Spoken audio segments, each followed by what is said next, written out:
Hello, and welcome back to the Backed by Bone podcast. As always, I'm your host, Chris, aka Don Burgundy on the internet. What is going on? Episode 43. Let's get right into it. First off, I want to talk about the UFC 292 just happened in Boston. It was a banger. I watched the majority of the prelims. I didn't watch the early prelims at all, so we'll go over that really quickly. This Korean Silva Mariana Moros fight, didn't watch, don't care. Andrew Lee versus Natalia Silva, didn't watch, didn't care. Andre Petrosky beat Gerald Meerschaert, kind of tough. Looks like 3-round decision. Gerald, not sure how much longer he's gonna do it. The guy's been doing it forever. He's got like 30. He's 35, 17, and 0 in terms of record. So it's like, dude, come on. But I did watch the majority of the preliminary card. I didn't watch this Brad Katona and Cody Gibson fight, so I'm not going to speak on that. But I did watch the Kurt Holobaugh and Austin Hubbard fight.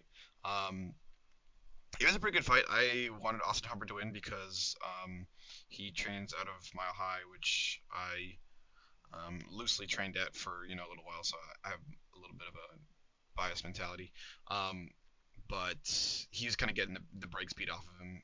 The dude Kurt just kind of had a better, well-rounded game, and I believe that was the Ultimate Fighter finale too. So good for him. I mean, Austin Hubbard, I think he's still a high-quality prospect, so he'll probably be getting a UFC deal, probably like a 2-fight deal or something like that. But we'll see.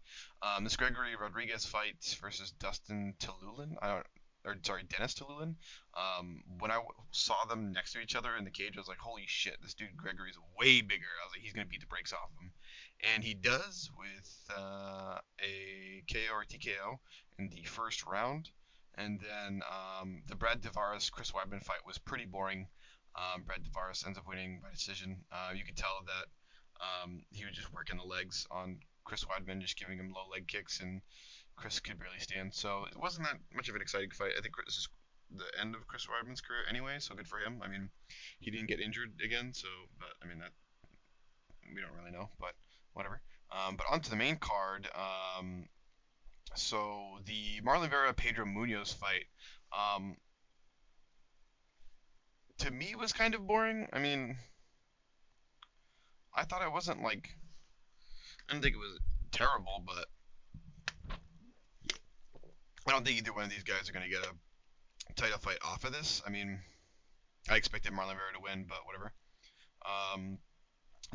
The Damon Blackshear or Mario Batista fight, I didn't really watch that much. From what I did watch, it was pretty boring.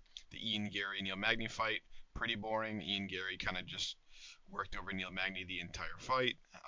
Zhang Wei Li versus Amanda Lemos. I mean, Zhang just beat the absolute piss out of this girl. I'm surprised she didn't get her out of there. I mean, kudos to Amanda Lemos, but yeah, she was just getting dog walked the entire fight. She was just getting beaten up, and she got knocked down multiple times by punches. And then whenever Zhang brought it to the ground, she was just fucking big brothering her the entire time. So it wasn't the most entertaining fight to watch. I kind of expected it to go like this anyway. I actually thought Zhang Weili was going to either knock her out or win via submission, but she went all 5 rounds. So I mean, this is just another notch in the belt for Zhang Weili. I don't know who is next in that women's strawweight division. Let's take a look really quickly at the UFC rankings. Oh, Shawnee boy. Let's go rankings. Let's go women's strawweight. Yeah, so it's excuse me, Zhang Weili, and then there's Carla Esparza, Rose Namajunas, Yan Xiaonan, Tatiana Suarez, and Amanda Lemos. That's the top 5, not including the champion. But like, Zhang's like beating everybody, so like, what are you gonna do? I mean, you gonna do the Yan Xiaonan fight maybe next? Maybe Tatiana Suarez? I don't know, because I mean, Rose has already been doing it, so maybe you do Rose versus Tatiana, and then Yan versus Zhang Weili. I don't know. I mean, I don't think anybody beats Zhang Weili except for Rose, but I don't know. I mean, this is like a tough division as well. It's like, what are you gonna do? Tip of the spear is just too strong. But it is what it is. Mm.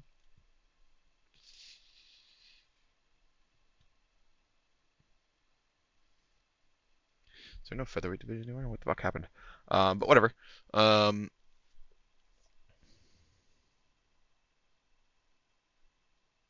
hmm. Okay. All right. So then after this was the main event, which was the Aljamain Sterling Sean O'Malley fight. It did not go how I thought it was going to go at all. First round went as I expected. Aljamain kind of dictated the pace of the fight, kind of did whatever he wanted, but he didn't inflict too much damage, and he didn't it was just like a very typical like pace setting first round for a championship fight. And then out of nowhere in the second round, Sean O'Malley fucking rocks him. So I mean, this is the clip of it here. Gives him a nice front teep kick and then boom! He fucking just lays into him. Um, I didn't think it was gonna be over like that, but I thought it was gonna be a little bit more. I mean, Sean O'Malley just really is that guy. Um, I didn't think he had the skills to beat Aljamain Sterling at this point in his career, but I guess I was wrong. The reach and the ability is just like I guess he was just shit. I mean, I don't know. Just the reach and the ability. I mean, he just kind of really took the opportunity. I mean, let's watch it again here really quickly. He kind of, oops, I wish I could rewind it, but he kind of like, as you can see here, if you're watching on YouTube, he creates distance by giving him a front teep kick right to the solar plexus to really back Aljamain Sterling up, and then Aljamain comes forward to kind of respond. Sean O'Malley keeps the distance that he's created by keeping his left hand out so he can't get too close for a shot to bring him to the ground with a like a blast double leg or something like that. And then Aljamain throws a mean left hand, straight left hand, and leaves himself wide open. And then Sean O'Malley just comes back with a right hand and just drops him right to the ground as he face plants. And then he proceeds to then hit him with some ground and pound that Aljamain Sterling isn't really defending very well. He's like trying to defend and like flailing, but he's not defending it as well as he could have. And then as he starts landing more shots, Aljamain ends up rolling over his back, and there's a stoppage there. I at first I thought it was an early stoppage, especially for a championship fight. And then I watched it again, and I was like, you know what? That's probably a pretty good stoppage. Like any more than that, he's just gonna be beating the back of his head. You know what I mean? So it's like, yeah, you probably could have made it go longer, but I mean, I don't know. It's about like again, like saving these guys from getting insane damage. But again, Sean O'Malley is just really that guy. If you run this fight back 10 times, does it happen like this? I don't think so. I think, you know, maybe 3 out of 10 times it happens like this, but um, I think he just caught him with a really, really good fucking punch, and Sean O'Malley has that power, but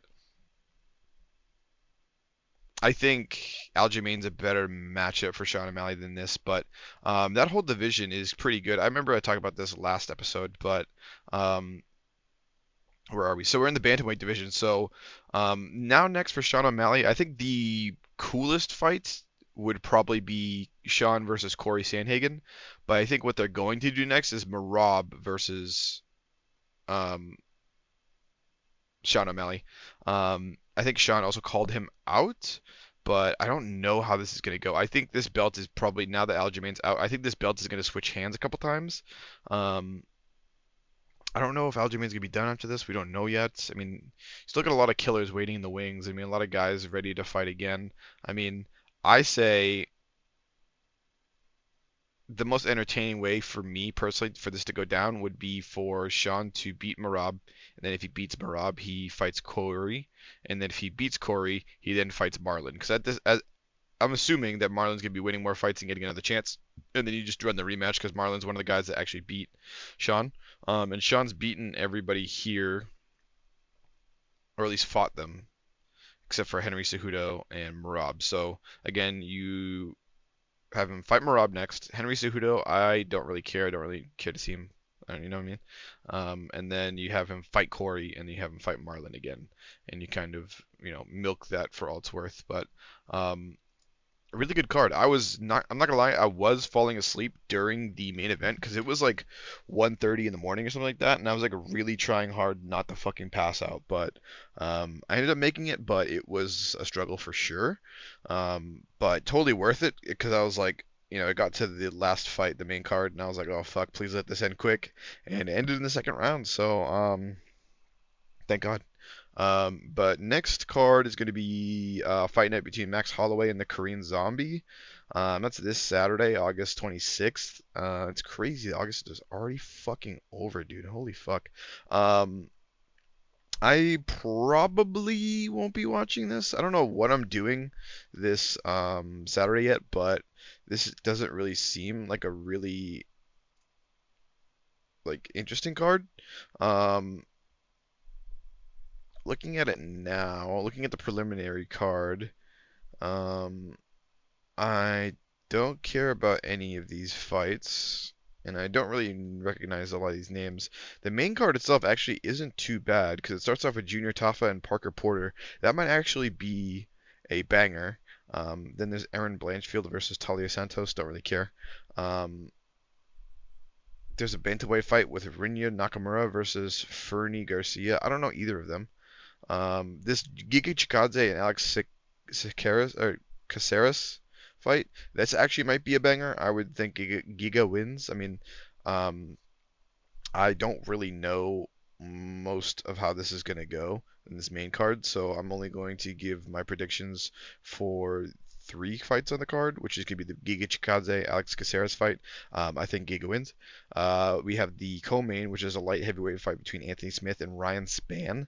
Um, at this point, Anthony is a journeyman in the light heavyweight division. He has been a champion before, but he's also got a lot of fights under his belt. His last fight, I don't think went his way. He's already 35. Yeah, his last fight he lost to Johnny Walker via decision.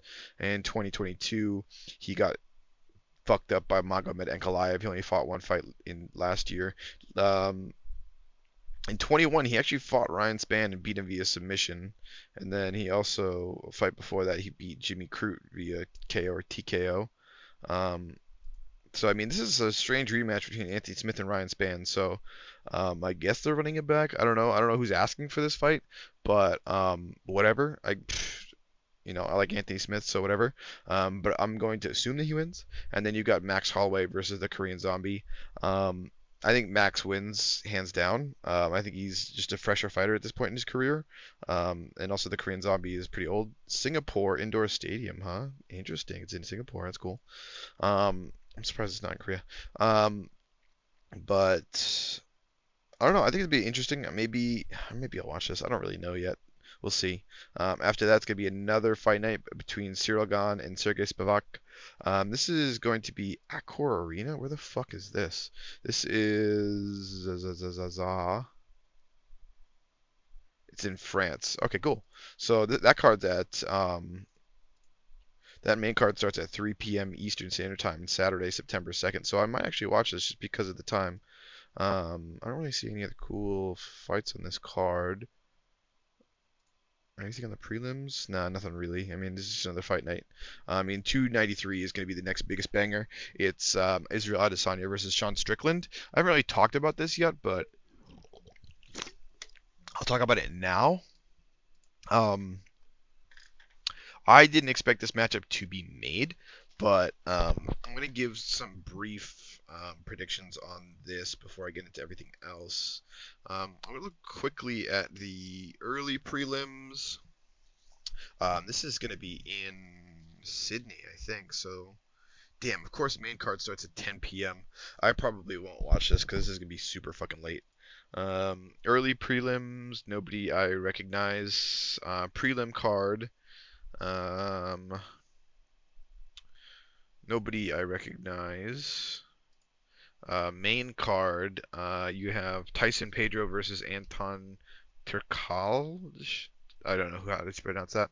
I don't really know either of those guys, so I am going to hold my predictions. Then we have Justin Taffa against Austin Lane. Justin Taffa's probably going to win that just based off of what I've seen because I don't know this Austin guy.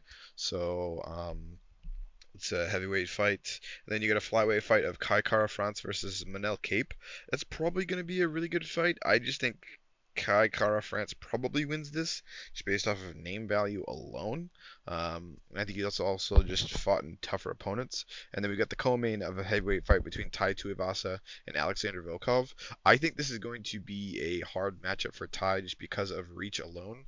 Um, Alexander Volkov has he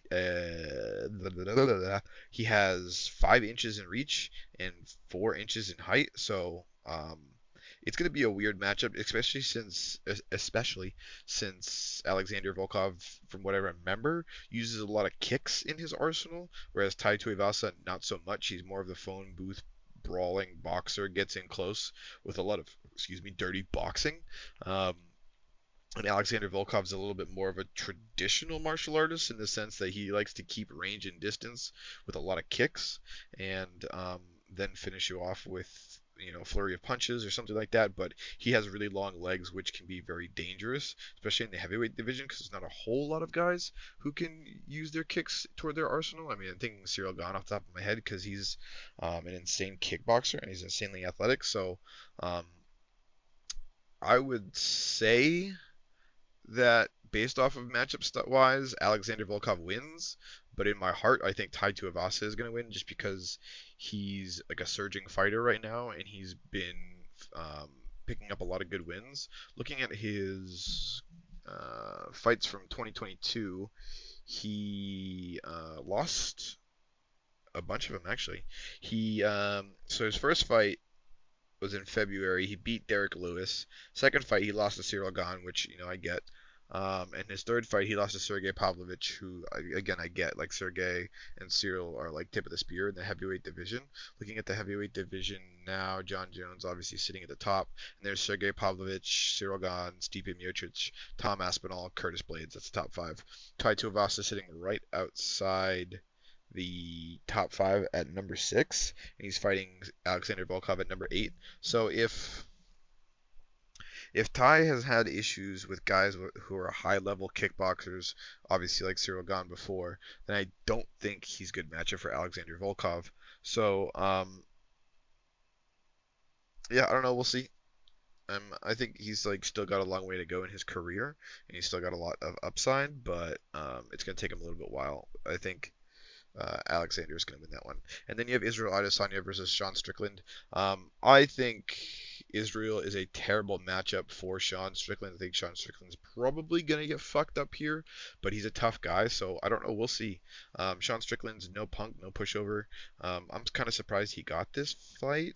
Um, Looking at the middleweights right now, it's Sean Strickland is number five. So I don't know. I think it's just that Israel Adesanya has like fought in everybody in this fucking division, and he's beaten them all. So they're just like, all right, we don't know who to throw next. Yeah, just give him Sean Strickland. Because he was supposed to fight Dricus du Plessis, but I guess that fell through. So I guess now he's just fighting Sean Strickland. I guess he's just next. Um, Whatever. I guess I don't know. Um, I wasn't really asking for this fight, so I don't know what to expect. Um, I think, yeah, I think Israel just beats the absolute brakes off of him. But I mean, I expected Aljamain Sterling to beat Sean O'Malley, so I don't know. You never know what happens, but yeah, I don't expect that to see. I mean, that's why it's called the upset because no one expects it, but I don't think that's gonna happen. I think Israel Adesanya is probably gonna like knock him out in the second round or something like that. But after that, there's a fight night between Alexa Grasso and Valentina Shevchenko. That should be dope. Every other fight on that fight night, I don't really care about. I think that's probably the only fight that I would care to watch. But it's not till September 16th. Then you get a Rafael Fiziev and Mateus Gamrot fight night on the car in the future. You got Bryce Mitchell, Dan Ige. How is that on a fucking fight night? Whatever.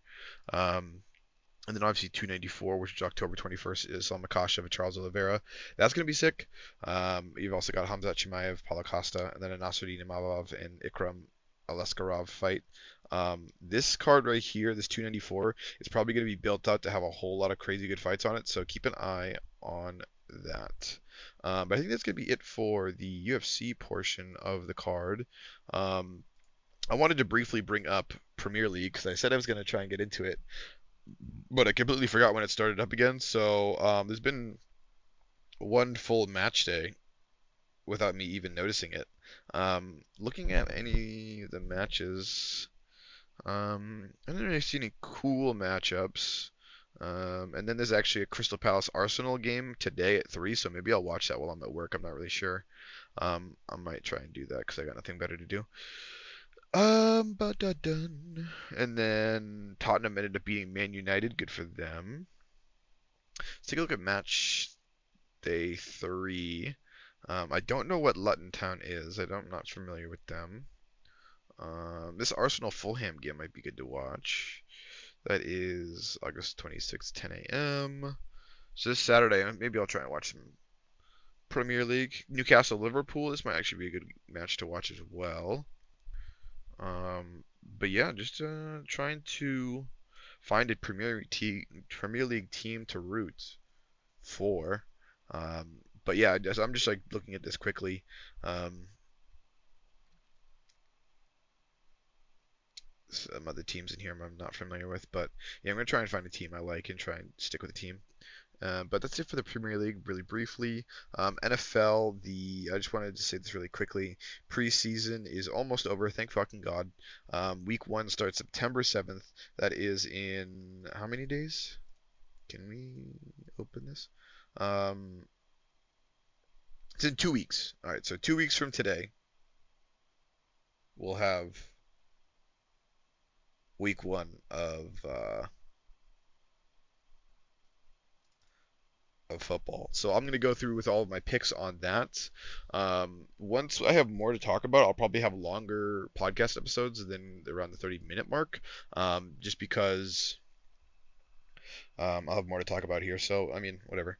I'm going to be doing my picks like I did last year. I'm not doing fantasy this year, unfortunately, but it is what it is. But that'll be it for the NFL portion. I did want to talk about the League of Legends really quickly. I watched some cool shit that happened. But first, I wanted to talk about the Korean scene. Um, Gen G ended up beating T1 in the LCK 2023 summer playoffs, as I expected it to happen. I kind of wanted to see KT versus Gen G here, but it is what it is. Whatever, we'll see KT at Worlds hopefully. But Gen G 3-0'd T1. I didn't really watch the series. I don't really care. Um, I mean, I assume Gen G just fucking crapped all over them. Let me see if I can look at the game score really quickly. In terms of the matches. So game 1, Genji dog walked them 21 kills to 4. Chovy playing Talia, which is interesting. Zeri's been coming back into the meta recently because Pays went 12-0 and 6 on it. Holy shit. And then Camille also coming back into the meta. So we're going to see some cool shit going down in terms of Worlds meta. Game 2, again, Genji dog walked them, 19 kills to 4 kills. Chovy on the Silas, Pays got Zeri again. I don't know what T1 is thinking. And then no other real cool picks. Delight on Blitzcrank, which is kind of interesting. Then game 3, a little bit more competitive here, but Genji kind of styling on them. 24 kills to 15. Chovy pulled out Cassante mid lane, which is not very common. Pays on Nyla, which is absolutely insane because that's not a common pick or used at all. So good for them. It's nice to see them pulling out different styles of play as well. Because if it's just so boring, then they're only going to have one or two draft strategies coming into World. So for them to pull out some cool picks like that, like game 1, a cool pick is the Talia and the Camille. So those are cool. So that's like a style you can draft. Game 2, you've got the Silas, which is something to draft around as well. And then game 3, obviously, Cassante Mid and Nyla are two fucking interesting picks that most people aren't really playing right now. So they got a lot in the bag. I wouldn't mind seeing Chovy stomp Worlds. I mean, he's one of the best players ever to not win a World. So, I mean, if anyone was going to win from Korea, I'd want it to be Genji. So we'll just go with that. Then we have the regional, what do you call that? Regional qualifiers going on. So that match is going to take place on Friday, August 25th. The first one's KT versus Hanwha. I would The way I would like this to work would be KT beats Hanwha, and then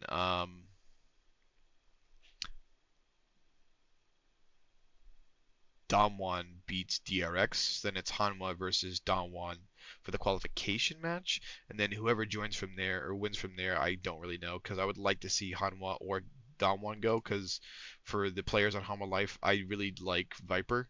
Um, I think he's obviously it'd be cool to see him at Worlds again. He's one of the best bot lane ADC players in the world. And then for Damwon, I mean, dude, they got Canyon, Showmaker, Deft, like they're just a really cool team. So kind of sucks that only one of those teams can make it, but it is what it is. I just think KT is just a better team in general, unless they absolutely fucking choke. But we'll see. And then going into the LEC really quickly, G2 3-1's BDS, that was pretty expected, and Mad Lions 3-0 XL, which was not very expected, but um, good for them. I mean, especially from the recent form, didn't expect that to happen at all. So this past Saturday, Mad Lions game one, they won 12-7. Nothing really crazy here in terms of picks. Niski on the Azir, Elioya on Ivern. So kind of like some common stuff. Game two, 19 kills to 23 kills, a little bit closer here. Doesn't look like they're really trying to change much in terms of like crazy picks. They're just trying to hone in more on things that they know they do well, which is suggested. But they won game three, 13 kills to 7. Nothing really crazy here in terms of picks. JC pulled out the Camille, went 6-2. Again, the Camille, you're going to see that a lot coming back into the meta. And then on Sunday, G2 won 3-1. Game one, they beat the piss out of them, 19-4. They pulled out the Kled, which happened to be really big in this series. I mean, Broken Blade's really the only guy who's playing this kind of pick right now. He's 8-0-5. I think it's going to be really cool for him to pull this out, especially if Camille is going to be coming back into the meta. A good counter pick would be the Kled. So that's good to see. Maybe he can go up against Asian tops playing something like that. And a lot of Asian top laners love playing Renekton, so and obviously they're really good at it. So if the Kled ends up being a pick into the Renekton, that might be just a little bit more in the arsenal that they can use to hopefully not get shit on by these Asian teams. Game two, BDS actually ended up winning 18-5. Adam pulled out the Darius crown shot on the Zeri. Other than that, Yike ended up pulling out Evelyn, which is kind of interesting. I guess it's one of his pocket picks. It's just not very strong right now. Game three, G2 won 17-5. As you would think, kind of beat the piss out of him. Uh, the Broken Blade back on the Kled, playing really well. And then game four, they won 29-21, kind of a close game, but yike on the Trundle. It's good to see G2's gotten multiple ways to win. And then for North America, huge upset that NRG actually ended up beating Cloud9 3-1. I watched the majority of this, and Cloud9 did just not look good. I still think Cloud9 is the best team coming out of the North American region. Just they just didn't have a good day. So game one, Cloud9 won 19-10. In terms of picks, everything pretty standard. The Rumble was actually a big pick in the series. Game 2, Energy wins 16-5. Nothing really crazy in terms of picks here. Game 3, Energy ended up winning 29-10. Palafox pulling out the Talia, which is pretty cool to see. And then Game 4, Energy ended up winning 17-8. Nothing really crazy in terms of picks, but it was a good game. Cool to see. I mean, it kind of sucks because I'm a Cloud9 fan. I'd rather Cloud9 win, but nice to see Energy winning. That's the first win for the organization and the first title for a lot of these guys. FBI won once before, but Contracts, Ignar, Dokla, and Palafox, like a lot of these guys are Dokla and Palafox are like kind of journeymen in the LCS, so for them to actually win a title is fucking insane. contracts. He's been in the LCS forever. I don't think he ever won a title though, but he was on Cloud9, and then they played really well, and then he went to a bunch of shit teams, but good for them. So let's take a look quickly at teams that are holy shit. I'm gonna be out of time in just about a segundo, so I'm gonna stop the recording and then restart it.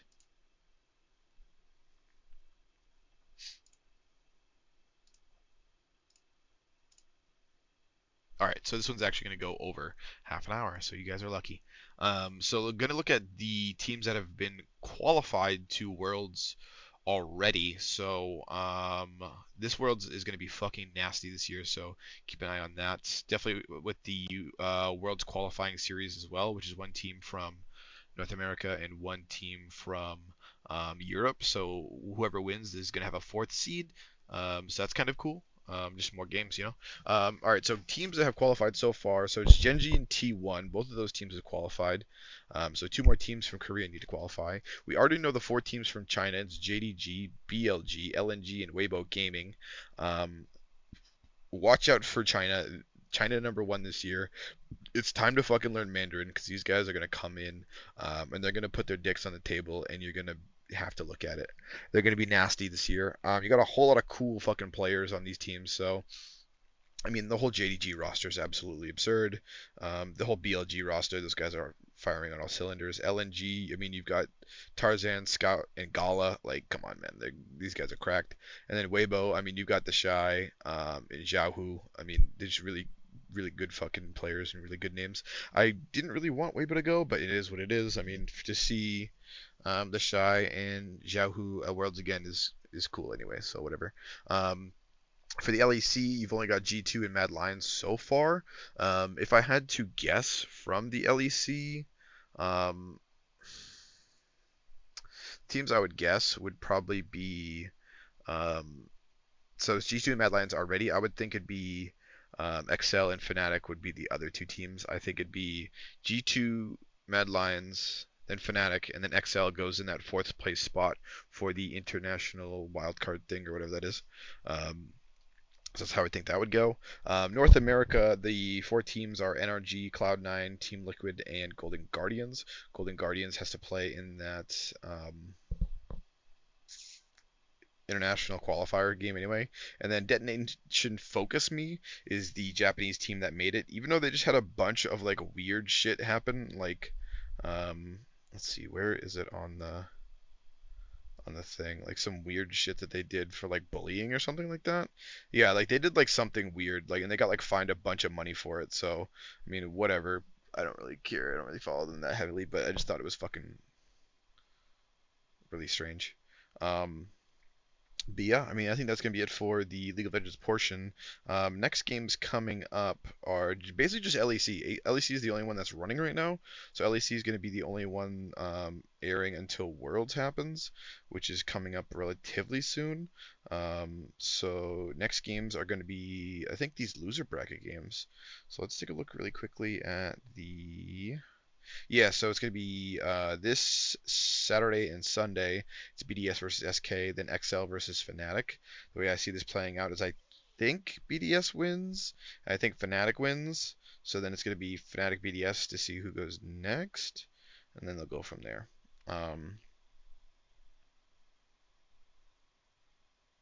Oh yeah, so I guess the four teams can't be okay. So then I guess I have to change that. So if the teams that are going to be coming out are going to be, I guess, since if XL loses to Fnatic, then it ruins my fucking prediction, right?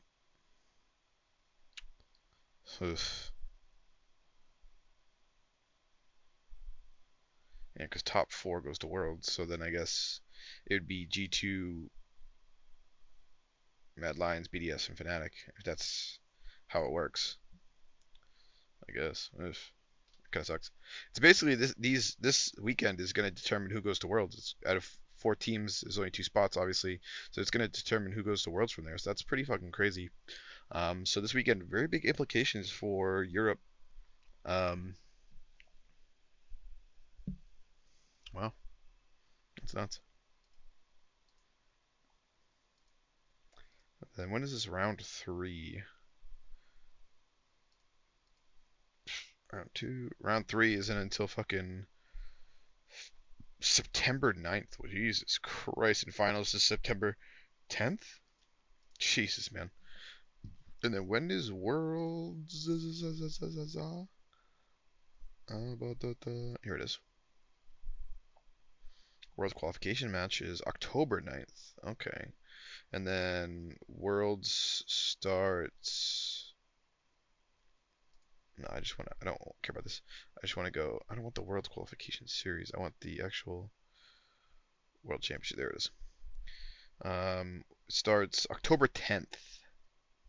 I'm gonna be excited for the draws on that, so I'll probably do a I mentioned that on an episode whenever the draw comes out because it's going to be really tough this year. Because if, say for example, you're a pool 2 seed and you're Cloud9, you could get Gen G or JDG. Like, fuck, bro. That's going to be tough. So if you're a pool 2 seed this year, you're probably going to get booty blasted. Um, but also, like, imagine being NRG and you get, like, in your in your group, you get BLG, T1, or like, and then like some random fucking team in here, like a Taiwanese team.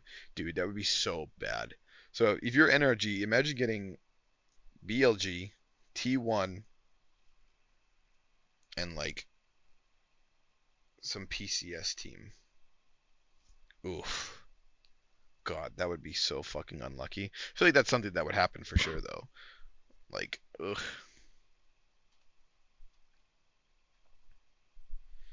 Hmm.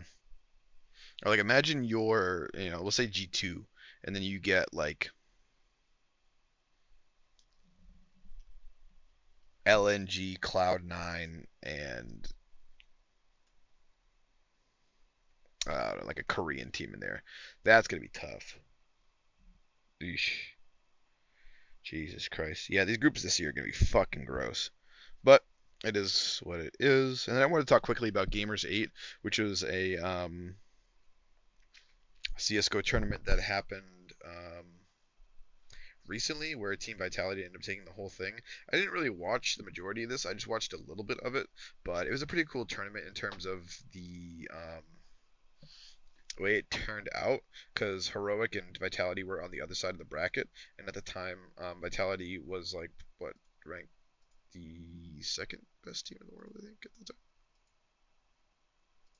I don't know. But I just like how the rankings go, where they can just shift from so many um, tournaments throughout the year. But yeah, Team Vitality ended up beating ENT's 2 maps to 1. Taking a look at the game score quickly, it looks like ENT's took the first map, which was Anubis, 16-7. Then Vitality took Mirage 16-12. And then they took Nuke 16-9. Um, Pretty fucking cool. For the road to get there, Vitality had to beat MIBR, then they beat Navi, then they beat G2, which is, again is like top 5 team in the world, and then to beat ENTS, which again is a top 5 team in the world. Um, cool tournament though. I mean, a whole lot of fucking nasty teams in this tournament. That's one thing that I really like about CS:GO is you just always get crazy matchups with like best teams in the world. Like these guys are all just fucking dirty. And all these teams, I guess, all these teams were invited, and then there was like one, two, three teams that kind of won through a playoff, I guess, or a qualifier. Team Falcons, what the fuck? Never even heard of them. Oh well. But yeah, just wanted to talk about that quickly. Oh, my boy Pasha by Hippie. And then I don't think I have anything else to talk about in terms of anime and manga related. Haven't really been watching any anime in a whole lot recently. I think this week I'm gonna try and catch up on most stuff. Looking at what I have currently, I think I watched a little bit last week just to catch up. Let me double check. Ba da da da da. Did I catch up on anything else down here? No, I don't think so because I already talked about Hell's Paradise. Yeah, so Kenshin, I'm on episode 5. Jobless Reincarnation, episode 6. It's alright. Classroom for Heroes, I think I'm caught up on episode 6. Helk is actually really good, episode 6. Zom 100, I'm on episode 5. Reincarnated as a vending machine, I only watched the first episode. It's alright. Um, my OP skills make me, or my drop skills make me OP at level 1, or whatever the fuck it's called. I'm at episode 3, and 7 Spell Blades episode 3. I'm probably going to catch up on some of these here, probably tomorrow. I'm not really sure yet, but in no real rush. I mean, watching anything right now, like, I do need to watch Jujutsu Kaisen, that's obvious. Um, what else do we have in here? I don't really care about Bleach. Devil's a part timer. I mean, probably did catch that up at some point. Am I actually the strongest? I might check it out as well. I'm just not like super like in the anime grind, which I need to change. I need to watch Temple as well. Um, I should actually add these to the list. Okay, get my fat ass up. Temple. Am I the strongest? What else am I forgetting? Devil part timer.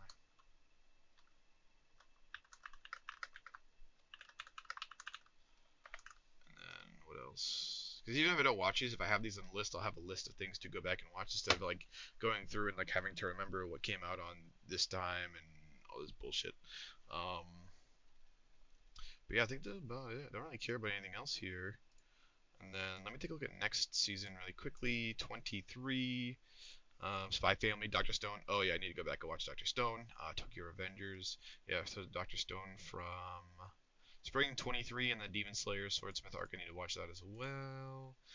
Keep bringing this up, but some cool stuff. I'll go into it later, but for now I'm just gonna finish this up. So thank you guys for watching and listening. If you are listening on Spotify, go jump to YouTube. It's a little bit of a better viewing experience. Just because I use the screen to capture record because I don't have a camera. So all of my links will be in the description down below. Please like, comment, and subscribe. Appreciate you guys so much. This has been episode 43 of the Backed by Bone podcast. As always, I'm your host, Chris, aka Don Burgundy on the internet. I'll catch you guys next week.